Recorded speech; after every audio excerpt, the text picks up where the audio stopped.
आबना Hormuz से गुज़रना है तो टैक्स तो देना पड़ेगा, और अब ये टैक्स ईरान और अम्मान मिलकर लेंगे। क्या ईरान और अम्मान ख़लीजी ममालिक की तेल की तिजारत पर कब्ज़ा करने वाले हैं, और ये दोनों ममालिक मिलकर टैक्स कैसे वसूल करेंगे?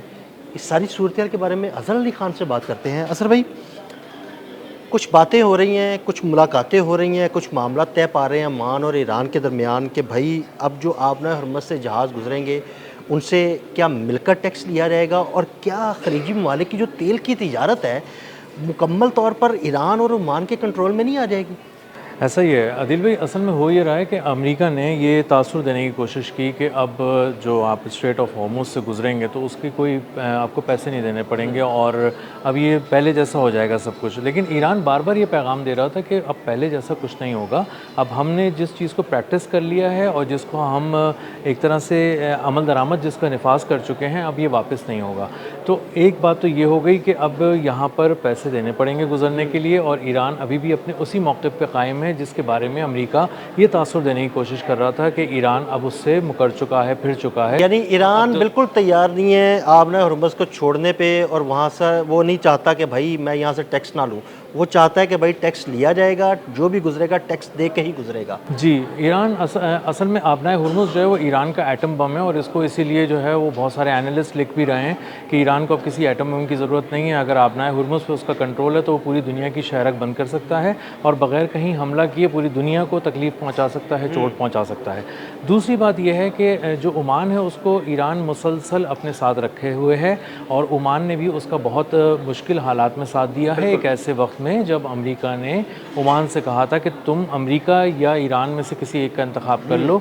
तो ओमान ने खामोशी इख्तियार की थी और सारा वज़न ईरान के पलड़े में डाल दिया था। तो अब मामला ये है कि ईरान और ओमान बिल्कुल एक जैसे हैं और एक ही तरह मिलकर जो है वो एक्ट कर रहे हैं, और इसीलिए ईरान जो है वो ओमान को बिल्कुल भूला नहीं है। अब जबकि सारे मामला तय पा रहे हैं और MOU काफ़ी आगे हद तक बढ़ चुका है और एडवांस टॉक्स हो रही हैं, तो उन एडवांस टॉक्स के अंदर ईरान जाके बात ये कर रहा है कि अब कुछ पानी ऐसा है जो ओमान का पानी है और कुछ पानी ऐसा है जो ईरान का पानी है, और इन दोनों के लिए अब हम मिलकर काम करेंगे। अब आप उसको टोल टैक्स कह लें, उसको एनवायरनमेंट टैक्स कह लें, कुछ भी कह लें, लेकिन ये पैसे अब देने पड़ेंगे और ये ओमान और ईरान मिलकर वसूल करेंगे और उनके मुश्तरका ख़जाने में जाएंगे। अच्छा अज़हर भाई, इसका कोई मैकेनिज़्म तय हुआ है दोनों ममालिक के दरमियान कि भाई अगर टैक्स वसूल करना है तो वो कैसे करना है, किस करेंसी में आएगा, कौन लेगा और कैसे किसी दूसरे के अकाउंट में ट्रांसफ़र होगा? कुछ ऐसी बातें भी सामने आई हैं? असल में मामला ये है कि ये अपनाए हुर्मुज़ के दोनों तरफ खलीज फ़ारस और खलीज ओमान में ईरान और ओमान मिलकर ये कर रहे हैं कि वो पूरा इंतज़ाम और इंसराम सब कुछ संभाल रहे हैं। अब इसका क्या मतलब है? इसका मतलब ये है कि एक तो वो आने वाले तिजारती जहाज़ों को अपनी मर्ज़ी से गुजरने देंगे, अपनी शराइत पे गुजरने देंगे, ख़ुद उनको हिफाजत जो है वो मतलब जो टैक्स देगा उसको हिफाजत से गुजारेंगे, और जो टैक्स नहीं देगा उसको वो गुजरने की इजाज़त नहीं देंगे, और उस पर हमला भी किया जा सकता है। बिल्कुल हमला किया जा सकता है, और ईरान ने ये करके दिखाया भी है पिछले कुछ दिनों के अंदर कि जो उनकी इजाज़त के बगैर डोनाल्ड ट्रंप की बात पे यकीन करके वहाँ से चला था, उसने बहुत नुकसान उठाया है धमाके की सूरत में, हमले की सूरत में। और अब शिपिंग कंपनीज़ को बहुत अच्छी तरह ये बात पता चल चुकी है पिछले 3-4 महीने के अंदर कि अगर आपको खलीज फ़ारस की तरफ जाना है खलीज ओमान से, तो भी आपको ईरान से बात करनी पड़ेगी, या उस तरफ से खलीज ओमान आना है तो भी आने वाले और जाने वाले दोनों जो जहाज़ हैं वो टैक्स दे के ही गुजरेंगे। बिल्कुल टैक्स दे के गुजरेंगे और वो पेमेंट करेंगे, और एक जॉइंट मैकेनिज़्म के तहत इसको वसूल किया जाएगा। और न सिर्फ ये एक मामला ऐसा है कि जिसमें हिफाजत की जाएगी, बल्कि उन पानियों को साफ़ रखा जाएगा, आलूदगी से बचाया जाएगा, एनवायरनमेंट के जितने भी स्टैंडर्ड्स और प्रोटोकॉल्स हैं उनको फॉलो किया जाएगा। और इसीलिए इंतज़ाम और इंसराम ये सारी चीज़ इसी को कहा जा रहा है, और ये कहा जा रहा है कि जो एनवायरनमेंट टैक्स है ये देना पड़ेगा। आप इसको टोल टैक्स भी समझ सकते हैं, लेकिन ये बात तय हो चुकी है कि ईरान जो है वो ओमान के साथ मिलकर ये टैक्स लेने वाला है। और अमेरिका जो ये तासुर दे रहा था कि नहीं ऐसा कुछ नहीं होने वाला, कोई पैसे वैसे नहीं चार्ज करेगा कोई, और अब मामला पहले जैसे हो जाएंगे, बहुत दो टोक अल्फाज में तेहरान ने ये बात बता दी है।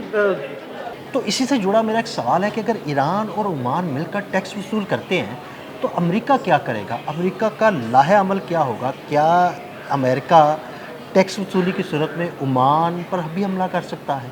असल में मामला ये है कि अदील भाई कि ये बहुत ही एक ऐसा नाजुक मामला है कि जिसमें अब अमेरिका बहुत ज़्यादा आगे कदम बढ़ा नहीं सकता। वो सीज़ फायर के नाम पे सारी चीज़ें रोक चुका है, अब एक तरह से जंग बंदी हो चुकी है। अब इस जंग बंदी को जो भी तोड़ेगा वो फंस जाएगा और अमेरिका असल में इसको तोड़ने जाएगा अगर जाएगा, और अमेरिका के पास बहुत ज़्यादा मार्जिन नहीं है। अच्छा, अगर आप ईरान और ओमान का ये जो एक जॉइंट कोलैबोरेशन और ये सारे मामला हैं इसको तोड़ने की कोशिश करेंगे तो आपको फिर सब्स्टिट्यूट देना पड़ेगा वहाँ पे।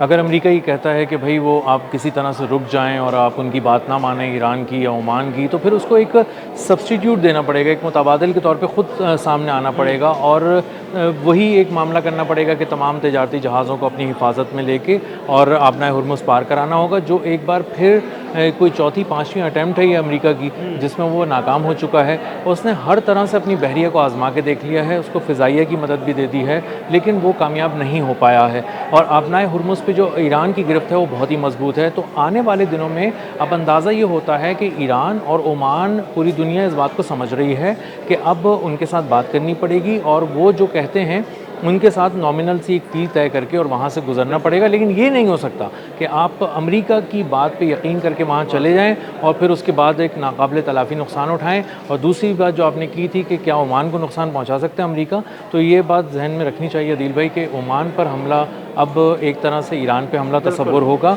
और उसकी वजह यह है कि ओमान बहुत मुश्किल वक्त में ईरान के साथ खड़ा रहा है और उसने बहुत ही तदब्बुर का मुज़ाहरा किया है और अब वक्त आ गया है ईरान के लिए कि वो अपने दोस्त के साथ खड़ा हो। और अगर आप ओमान को किसी तरह तोड़ने में अमेरिका कामयाब हो गया तो दरअसल उसने ईरान को तोड़ दिया और ईरान के उस गिरफ्त को तोड़ दिया वहाँ पे आपना हुर्मुज़ पे। तो ईरान ये करने नहीं देगा और ओमान और ईरान मिलकर अमेरिका का मुकाबला करेंगे। अच्छा अज़हर भाई, इसी आबना हुर्मुज़ से मशरक़ वस्ता के जो खलीजी ममालिक हैं उनके तेल की तरसील होती है, उनके वेसल्स गुजरते हैं, तो अगर ये दोनों ममालिक टैक्स लेंगे तो उनके तेल की तरसील पर क्या असरात मुरतब होंगे? बहुत बुरा डेंट पड़ेगा और उनके लिए बहुत मुश्किल हो जाएगा ऑयल की अपनी एक्सपोर्ट्स करना। उसकी वजह यह है कि इराक़, मुत्तहिदा अरब अमारात, सऊदी अरब, ये सब का तेल यहाँ से गुजरता है, तो जो सींग लड़ाना चाहेगा उसको खासा नुकसान उठाना पड़ेगा।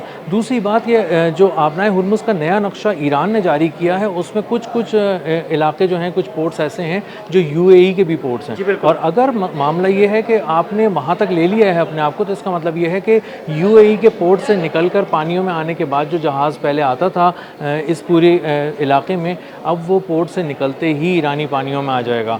और इसका मामला ये है, इसका मतलब ये है कि आप अब जैसे ही पोर्ट छोड़ेंगे मुत्तहिदा अरब अमारात का कोई भी तेल बरदार जहाज़, तो फ़ौरन ईरान के पानियों में होगा और उसके लिए उसको टैक्स देना पड़ेगा। बगैर इजाज़त लिए, बगैर टैक्स दिए अब वो पोर्ट भी छोड़ना मुमकिन नहीं होगा उनके लिए। बिल्कुल मुमकिन नहीं होगा। पोर्ट से आप बाहर निकलते ही ईरानी पानी शुरू हो जाएगा, उसकी हदूद शुरू हो जाएंगी, टेरिटोरियल वाटर शुरू हो जाएंगी। और अगर आप दूसरी तरफ से आते हैं तो फौरी तौर पे आप ओमान के पानियों में आ जाएंगे, तो आप ना अपने घर पहुंच सकते हैं, ना घर से निकलकर कहीं जाकर एक्सपोर्ट कर सकते हैं।